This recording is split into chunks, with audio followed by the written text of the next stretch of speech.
আসসালামু আলাইকুম, সবাইকে স্বাগত জানাচ্ছি আজকের এই ভিডিওতে। কথা বলছি আমি নাভিদ আলমগীর। আজকে আপনাদের সাথে কথা বলবো কানাডিয়ান নতুন একটি প্রোগ্রাম নিয়ে। এই প্রোগ্রামটা অতি চমৎকার এবং এত সহজ প্রোগ্রাম, আমার দৃষ্টিতে আর কোনো প্রোগ্রাম নেই। হয়তো আপনারা অনেকেই শুনেছেন আগে সেলফ এমপ্লয়েড পারসন এই প্রোগ্রামের নাম। তো অ্যাকচুয়ালি কারা কারা যেতে পারবে এবং কি কি যোগ্যতা প্রয়োজন, আমরা ইউটিউবে আপনি অনেক ভিডিও দেখবেন, আমি নিজেও কয়েকটা দেখেছি এটা নিয়ে, বাট আমি সাফিসিয়েন্ট কোনো ইনফরমেশন পাইনি।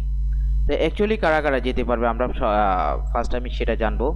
এখানে দুই ধরনের লোক যেতে পারবে, একটা হচ্ছে কালচারাল পারসন আর একটা হচ্ছে অ্যাথলেটিক্স।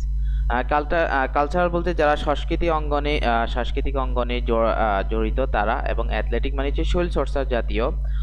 তো বেসিক্যালি আমি এখানে ইন ডিটেলস আপনাদের সাথে শেয়ার করব কারা কারা যেতে পারবে। প্রথমত যেতে পারবে লাইব্রেরিয়ান, কনজারভেটর, আর্কিভিস্ট, আর্চিভিস্ট, দেন রয়েছে অথার, রাইটার, এডিটর, জার্নালিস্ট। হ্যাঁ, এখানে আরও অনেকগুলো রয়েছে, ট্রান্সলেটর, প্রডিউসার, ডিরেক্টর, এই জাতীয় যেতে পারবে, conductor, musician, singer, dancer, actor, এরা যেতে পারবে, প্রিন্টার যেতে পারবে। দেন আরও রয়েছে লাইব্রেরি, হ্যাঁ, রিলেটেড, ফটোগ্রাফার যেতে পারবে, গ্রাফিক্স আর্টস টেকনিশিয়ান যেতে পারবে, ব্রডকাস্ট টেকনিশিয়ান যেতে পারবে, এবং গ্রাফিক ডিজাইনার যেতে পারবে। হ্যাঁ, অনেকগুলো রয়েছে। তো এই কারা কারা যেতে পারবে এই বিষয়টা কিন্তু কোনো কেউ উল্লেখ করতে পারেনি।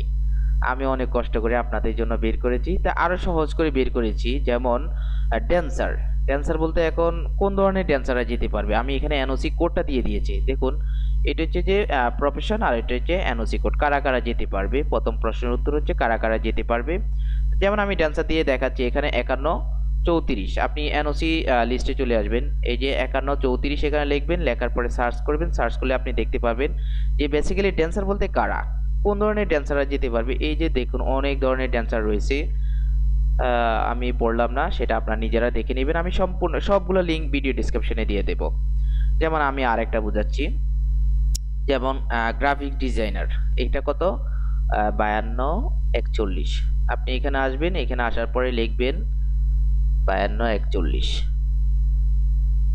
এই জাতীয় লোকেরাই এই প্রোগ্রামের মাধ্যমে যেতে পারবে, এবং অত্যন্ত খুবই সহজ। এত সহজ প্রোগ্রাম আমি আর দেখিনি। আমি আপনাদের সাথে একটু পরেই শেয়ার করতেছি কি কি যোগ্যতা লাগবে সেই বিষয়টা।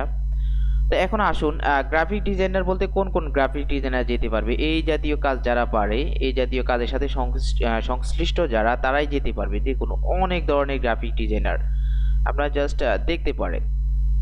তো এখানে নিশ্চয়ই আপনারা আপনাদের কাঙ্ক্ষিত অনেকেই টেকনিক্যাল জাতীয় কাজের উপর যেতে চায়, তো তাদের জন্য এটা রয়েছে। এখন আবার আমরা দেখি যে এডিটর, বেসিক্যালি, বা জার্নালিস্ট দেখি কোন ধরনের, 51 23। আগে এট ফার্স্ট আপনাকে বুঝতে হবে যে কারা কারা যেতে পারবে। এই উত্তরটা যদি আপনারা না জানেন, তাহলে তো আপনারা প্রপারলি অ্যাপ্লাই করতে পারবেন না। আবার আরেকটা বিষয় জানার প্রয়োজন, সেটা হচ্ছে যে কি কি যোগ্যতা প্রয়োজন। আর সবচেয়ে মজার বিষয় হচ্ছে এখানে কোনো জব অফার প্রয়োজন নেই। দেখুন, এখন জার্নালিস্ট বলতে কোন কোন জার্নালিস্ট, এখানে অনেক রকম আছে। দেখুন এখানে কোন কোন ধরনের জার্নালিস্ট। তাহলে এখান থেকে আমি আপনাদেরকে প্রথমে যে প্রশ্নের উত্তরটা, সেটা হচ্ছে কারা কারা যেতে পারবে, সেটা আমি আশা করি বোঝাতে পারলাম। আমি লিস্টটা ভিডিও ডিসক্রিপশনে দিয়ে দেবো, আপনি সেখান থেকে এনওসি গুলো মিলিয়ে ধীরে ধীরে দেখতে পারবেন। ওকে, আমরা এখন তাদের ওয়েবসাইটে চলে আসলাম। আমরা এখন দেখলাম, আসলে দেখলাম হু ক্যান অ্যাপ্লাই, কারা কারা যেতে পারবে এখানে। এখন আমরা দেখবো এলিজিবল ক্রাইটেরিয়া, কি কি যোগ্যতা প্রয়োজন একজন মানুষ সেখানে যাওয়ার জন্য, এই প্রোগ্রামের মাধ্যমে অ্যাপ্লাই করার জন্য কি কি যোগ্যতা প্রয়োজন হবে। তো বেসিক্যালি এখানে আপনার অভিজ্ঞতা প্রয়োজন হবে। আমরা এটা নিয়ে সরাসরি সিলেকশন ক্রাইটেরিয়াটা দেখব যে কি কি যোগ্যতা থাকতে হবে, বিশেষ করে 5টা বিষয়: experience, education, age, language ability এবং অ্যাডাপ্টেবিলিটি। আমরা সিলেকশন ক্রাইটেরিয়ার মধ্যে চলে যাব। সিলেকশন ক্রাইটেরিয়ার মধ্যে চলে গেলে আমরা এখানে দেখতে পারবো your maximum possible score is 100। Pass mark কি কারেন্টলি হচ্ছে যে 35 পয়েন্টস, অর্থাৎ 100 মধ্যে যদি আপনি অনলি 30.5 পান, তাহলে আপনি এখানে এলিজিবল হয়ে যাবেন। এখন 30 পয়েন্টটা কীভাবে ক্যালকুলেট করবেন, তো প্রথমে চলে আসি এখানে এডুকেশন। এডুকেশনের জন্য আপনি সর্বোচ্চ পাবেন 25, এক্সপিরিয়েন্সের জন্য 35, এজের জন্য 10, ইংলিশ অর্থাৎ ল্যাঙ্গুয়েজ অ্যাবিলিটির জন্য 24, অ্যাডাপ্টিবিলিটির জন্য 6। ওকে, আমরা এখন এই ক্রাইটেরিয়াগুলো একটু বিস্তারিত দেখব। যেমন এডুকেশন কোন পর্যায়ে কত থাকলে কত পয়েন্ট পাবেন। যেমন আপনার যদি 17 বছরের পড়াশোনা থাকে তাহলে এখানে আপনি পাবেন 25 পয়েন্ট। এভাবে আপনার যদি 12 বছর পড়াশোনা থাকে আপনি পাবেন এখানে 12 পয়েন্ট। আর যদি আপনার ইউর কমপ্লিটেড হাই স্কুল হয় অনলি এইচএসসি হয়, সরি সেকেন্ডারি হাই স্কুল হয়, তাহলে আপনি এখানে 5 পয়েন্ট পাবেন। ওকে, এখানে আপনি এক্সপিরিয়েন্স, আপনার কমপক্ষে 2 বছরের অভিজ্ঞতা লাগবে, তাছাড়া আপনি এখানে অ্যাপ্লাই করতে পারবেন না। আপনি অ্যাপ্লাই করার জন্য তাহলে আপনি 2 বছরের জন্য পাবেন 20 পয়েন্ট, আর 5 বছর যদি হয় তাহলে পাবেন 35 পয়েন্ট। বয়সের জন্য আপনি কিছু পয়েন্ট পাবেন, যদি 16 বছর বা তার নিচে হয় তাহলে আপনি পাবেন 0, আর যদি সর্বোচ্চ 54 হয় তাহলে 54 বা 54 বেশি হয় তারপর আপনি 0 পাবেন। তবে ম্যাক্সিমাম মানুষ হচ্ছে যে 21 থেকে 49 তারা পাবেন 10 পয়েন্ট। ল্যাঙ্গুয়েজ অ্যাবিলিটির জন্য এখানে যদি আপনার 5 সিলেকশন ফ্যাক্টর হয় তাহলে আপনারা এখানে পাবেন 24 পয়েন্ট। এটা বিস্তারিত আপনারা এই লিঙ্কগুলোতে গিয়ে দেখে নিতে পারবেন।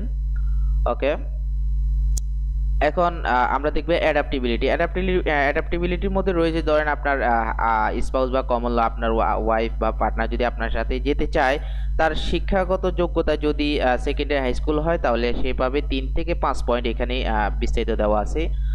আপনার স্পাউস যদি আগে কখনো কানাডায় কাজ করে থাকে তাহলে পাবে 5 পয়েন্ট, আর আপনার স্পাউস যদি আগে কখনো কানাডাতে পড়াশোনা করছে তাহলে 5 পয়েন্ট।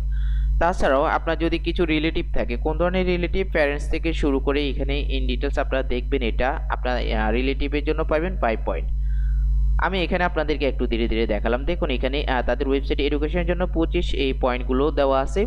সো আপনার যদি ন্যূনতম এখানে এইচএসসি থাকে, ইন্টারমিডিয়েট থাকে, তাহলে আপনি পাবেন 12, আর 2 বছর অভিজ্ঞতা থাকলেও পাবেন আপনি 20, 21 থেকে যদি 49 বয়স হয় তাহলে 10, আর সিএলবি যদি ন্যূনতম 4 পান তাহলে এটা বলা যাচ্ছে না, ওইখানে টেস্ট দিতে হবে। আপনি যদি ন্যূনতম আপনি এখানে 10 পান সিএলবি 4 থাকলে, তাহলে আপনার স্কোর হয়ে যাবে 52। ধরুন আপনার অ্যাডাপ্টিবিলিটি এটা আমি কাউন্ট করলাম না, তাহলে ন্যূনতম যেখানে আমাদের পয়েন্ট লাগার কথা হচ্ছে মাত্র 35, তাহলে ন্যূনতম যোগ্যতাটা যদি আপনার থেকে যায় তাহলে আপনি এখানে এলিজিবল।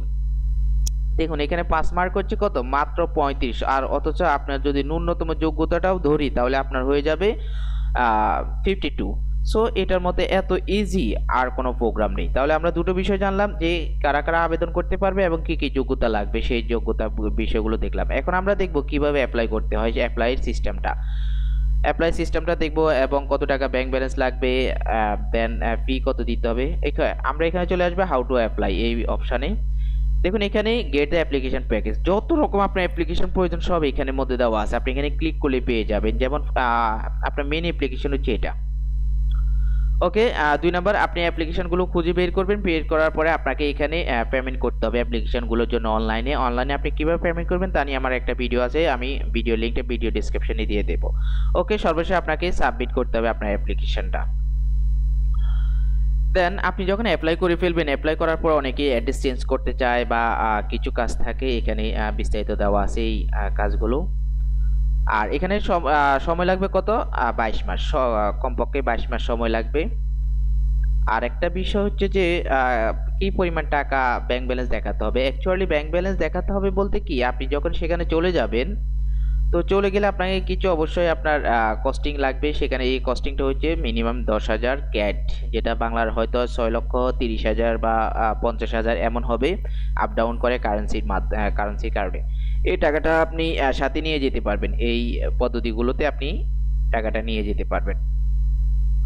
তো এই হচ্ছে যে পুরো বিষয়টা আমি চেষ্টা করেছি আপনাদেরকে এই প্রোগ্রাম সম্পর্কে জানানোর জন্য এবং একটু ভালোভাবে বোঝানোর জন্য। কতটুকু বোঝাতে পেরেছি সেটা আমি জানি না, বাট আপনারা চাইলে কোনো বিষয় বুঝতে অসুবিধা থাকলে আমাকে কমেন্ট করতে পারেন, আমি আপনাদেরকে যথাযথ সাপোর্ট দেওয়ার চেষ্টা করব ইনশাল্লাহ।